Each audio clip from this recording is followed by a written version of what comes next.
ದಿನಾಂಕ 17/4/2025 ಹೊಸಪೇಟೆ ನಗರದ 10ನೇ ವಾರ್ಡ್ನ ಜಿಟಿ ಕಾಂಪೌಂಡ್ ಗೌಳೇರಹಟ್ಟಿ ಏರಿಯಾಗಳಿಗೆ ವಿಜಯನಗರ ವಿಧಾನಸಭಾ ಕ್ಷೇತ್ರದ ಶಾಸಕರ ಪುತ್ರರಾದ ಶ್ರೀ ಎಚ್.ಜಿ. ಗುರುದತ್ ರವರು ಭೇಟಿ ನೀಡಿ ಅಲ್ಲಿನ ಕುಂದುಕೊರತೆಗಳನ್ನು ಆಲಿಸಿದರು.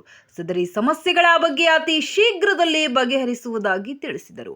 ಈ ಸಂದರ್ಭದಲ್ಲಿ ಸದರಿ ವಾರ್ಡ್ನ ನಗರಸಭಾ ಸದಸ್ಯರು, ಕಾರ್ಯಕರ್ತರು, ಸ್ಥಳೀಯರು ಉಪಸ್ಥಿತರಿದ್ದರು.